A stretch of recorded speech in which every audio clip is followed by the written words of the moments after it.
Family and parents, have you ever heard a woman talk about her father with a tone that just sort of trails off? Not angry, not emotional, just a casual, yeah, he was all right. Nothing special. We weren't really close. At first, it sounds like acceptance, but sometimes that nothing special is actually the biggest absence of all. I once spoke with a woman in her 40s. Smart, successful. She told me about her past relationships, and every time things started to get serious, she pulled away. Not because the guy was bad, not because she stopped loving him, but because deep down, she didn't feel safe. Have you ever felt that? That longing to trust someone, but your heart just wouldn't let you? Stoicism doesn't talk much about romantic love, but it cares deeply about the roots of emotion. Epictetus once said, "If you want to control your mind, you have to understand the impressions it carries from childhood." Family is where the first seeds are planted. And a father, the first man in a little girl's life, isn't just a protector. He lays the foundation for how she will learn to trust men. If love from him came with conditions, if he was around sometimes and gone others, if affection only showed up when she behaved well or achieved something, then she probably grew up believing she had to earn love. And that's why, in adulthood, some women keep looping through the same question. Am I enough yet? Will he leave if I mess up? And they don't even understand why they keep picking the wrong people or why they struggle to open up. I'm not saying this to blame anyone. All of us carry an emotional operating system, installed early in life. But once we recognize it, we can rewrite the code, not to blame the past, but to finally live the present more lightly. So next time someone talks to you about their family, don't just listen with your ears, listen with your heart. Because sometimes a simple, yeah, it was fine, carries years of pain never spoken out loud. Observation over interrogation. There's something I've learned after years of working with people, in therapy and in everyday life. We don't reveal who we are by what we say. We reveal ourselves through what we don't even realize we're showing. Have you ever sat across from someone, listening to them talk about their past or an old relationship, and felt like something just didn't add up?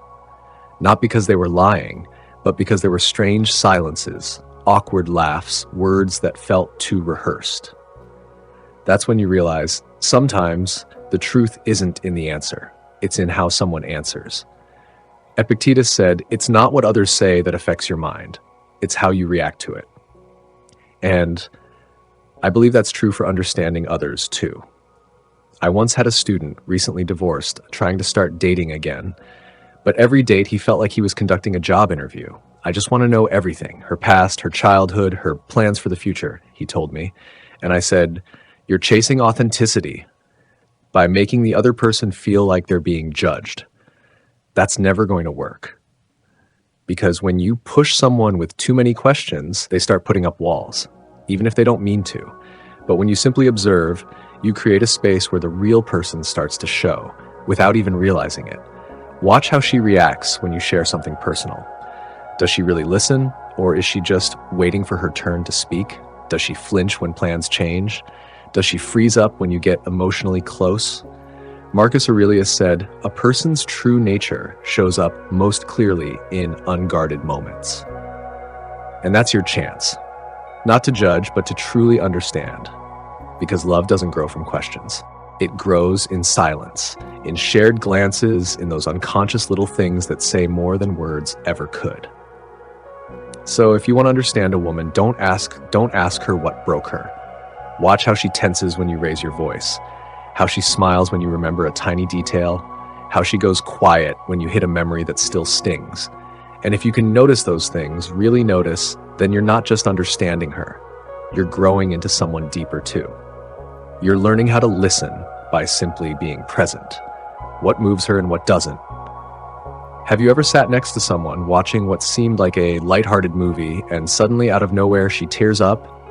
Not at the sad ending, not during the dramatic breakup scene, but at a quiet little moment, like a character getting left behind by friends, sitting alone in an empty classroom, and you find yourself thinking, why that scene? In emotional therapy, we call this a silent trigger, old memories that don't scream but still live inside us. She's not crying for that character. She's crying for a version of herself from some moment in the past, maybe one she doesn't even consciously remember. Have you ever seen that happen? Or the opposite. You share something painful from your own life, hoping she'll connect, understand, feel something, but she just nods. No reaction, no words. And you wonder, is she cold? Or is she holding back so much that she can't touch pain that isn't hers? Marcus Aurelius said, "We are not disturbed by things, but by the meaning we attach to them." And that holds true in love too. When someone overreacts or doesn't react at all, don't jump to conclusions. Ask yourself, what meaning does this hold for them? A missed text, a delayed reply, a subtle look of disinterest. To you, it's nothing. But to someone who's been ghosted, lied to, or ignored before, it's everything. A woman can seem calm and kind in almost any situation until you accidentally touch the wound she hasn't healed yet. And the sad thing is, sometimes even she doesn't know why she's reacting that way. Stoicism doesn't teach us to suppress emotion. It teaches us to observe it like waves, not to fight them, not to drown in them, just to say, this wave, where did you come from? So if you really want to understand a woman, don't ask what makes her feel. Watch what moves her. Watch what makes her go silent, what shifts the light in her eyes before she even realizes it. Because that's where her emotional map is, not in what she says, but in the moments where her heart gets touched without her meaning to show it. How she talks about other women. Picture this. You're on a nice, easy date. She's charming, not just because of how she looks, but the way she tells stories. You're listening, curious, trying to get a better sense of who she really is. Then at some point, she brings up an old friend. That girl, always so extra. Honestly, not a good person. Or maybe she's scrolling Instagram and says, "Yeah, right. She probably slept her way to the top. I don't trust that kind of success." You ever heard stuff like that? On the surface, it just sounds like random commentary. But underneath, it's a mirror. Because how someone talks about other women says more about them than the person they're judging. I once worked with a woman, high-achieving, respected, but in every session, she'd bring this subtle tension when talking about other women. Women, they're fake. They're not real friends. They always have an agenda. And when we dug a little deeper, we found out she grew up surrounded by constant competition between her mom and other women. She never learned how to feel safe around her own gender, only how to compare, to compete, to guard.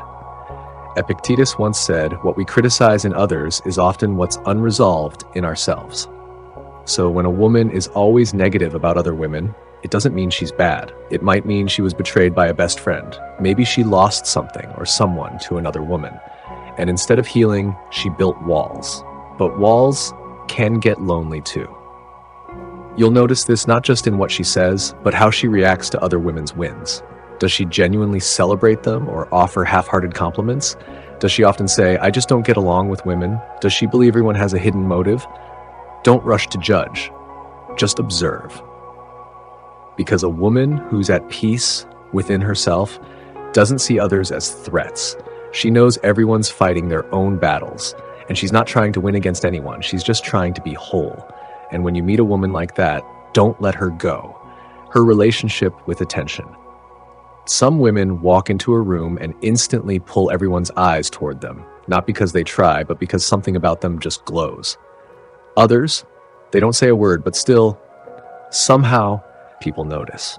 And then there are those who seem to constantly chase attention, like it's air. Can you tell the difference between those three? I once met a woman, stunning, graceful, magnetic, but in every conversation, she brought up men who were chasing her. There's this guy who keeps texting me from last week. My gym trainer, always staring. Online, don't even ask, my DMs are full. At first, it sounded like she was bragging, but if you really listened, you'd hear something else. She wasn't saying it to impress. She was saying it to reassure herself that she still mattered. Marcus Aurelius wrote, "When someone depends entirely on how others see them, they've already lost themselves." Some women grew up invisible, busy parents, emotionally distant partners, friends who never really saw them.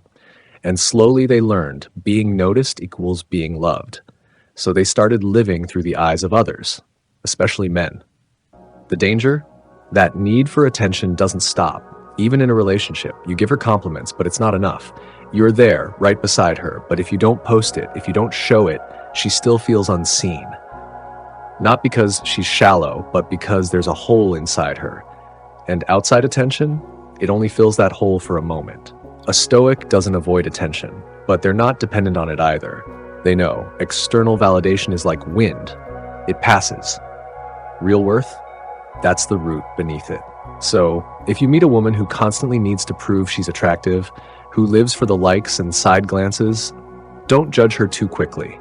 She might have felt invisible for a long time, and now she's just scared of fading again. But you have to ask yourself, are you willing to be the one who keeps the spotlight on, just so she can feel real? Or are you looking for someone who shines on her own, even when nobody's watching? You're in a new relationship, everything's smooth, sweet, simple. She's lighthearted, kind, warm. Then one small thing happens. You forget to say goodnight. You cancel a plan last minute, or maybe you go quiet for a bit, and suddenly she changes. No yelling, no crying, but you feel the shift. She gets distant. Or maybe she snaps, gets upset, doubts you. You're confused. You think, wait, did I really do something that bad? Have you ever been there? In Stoicism, there's a powerful idea called emotional memory in action. We don't just remember with our minds, we remember with our reactions. Epictetus said, people don't get angry about the present. They get angry when something old is reawakened by something new. Conflict doesn't create problems. It activates them. A woman who was once abandoned may panic at silence, because in her past, silence meant the end. A woman who was betrayed may overanalyze every detail. Not because she doesn't trust you, but because she once trusted someone who hid their lies behind the tiniest signs. She's not fighting you. She's fighting a memory. And if you don't realize that, you'll get it all wrong. You'll think she's too sensitive, too controlling. You'll feel exhausted, maybe even tempted to walk away. But what if you saw it differently? What if, instead of reacting, you recognized what's happening? Seneca said, a wise person doesn't fear emotion. They search for the root of it. That's the Stoic way. Not to fix her, not to carry all her baggage, but to understand her reactions aren't random, they're echoes. You get to decide, are you ready to meet someone's emotional past with compassion, or are you just looking for smooth seas? Because love isn't just about who you are on sunny days.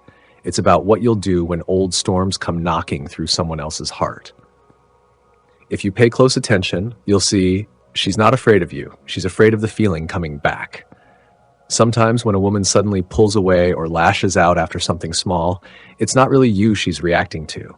She's not afraid of you. She's afraid of a familiar feeling returning, one that hurt. Seneca said, the wise don't fear anger, they look for the source of it.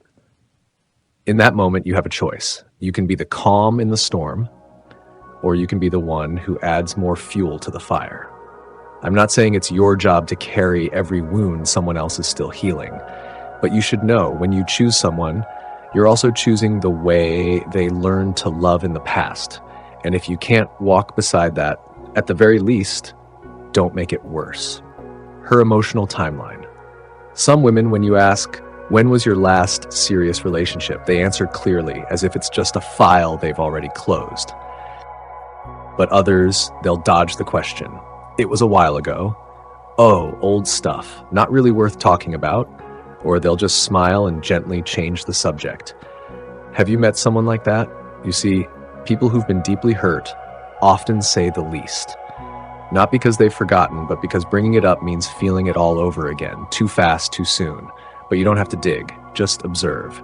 She says, I used to love that little spot. We went there a lot back then. That one word, we, isn't just a slip, it's a leftover from someone she might not be ready to name. Or maybe she says, back then, everything kind of fell apart, but I made it through. No names, no dates, just a vague fog, like she painted over a locked door with thick, quiet paint. Marcus Aurelius wrote, truth doesn't need to shout, it shows up in the smallest things. You'll start to notice her emotional timeline isn't in her stories, it's in the gaps between the details. The way she says 2 years ago, but her eyes lose focus. The way she never mentions that winter. The way she changes the subject when someone brings up loss. People who've had to rebuild themselves rarely say, I broke.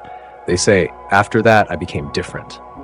And that's when you realize sometimes silence is the longest chapter in someone's story. Stoicism reminds us not to rush to judgment. Epictetus said, to know someone, let them unfold in their own rhythm.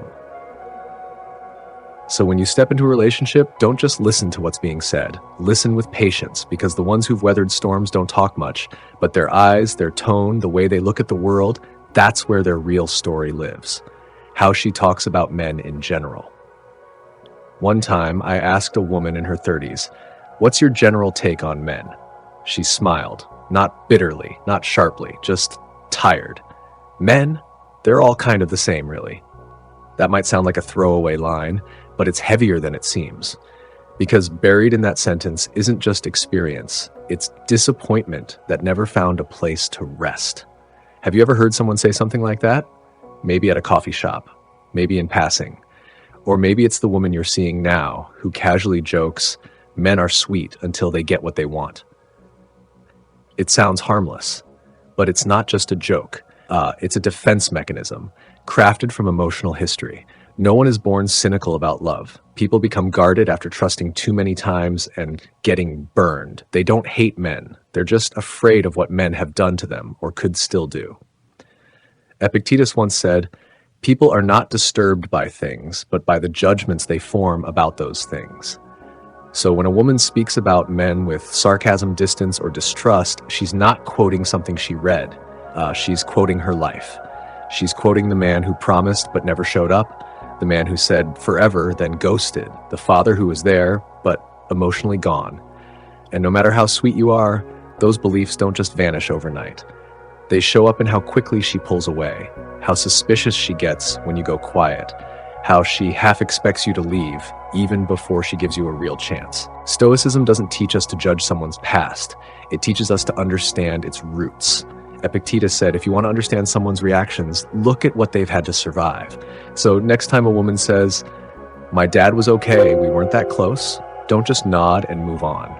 Pause and listen to space between the words. Because sometimes that not close is exactly why she's never truly felt safe.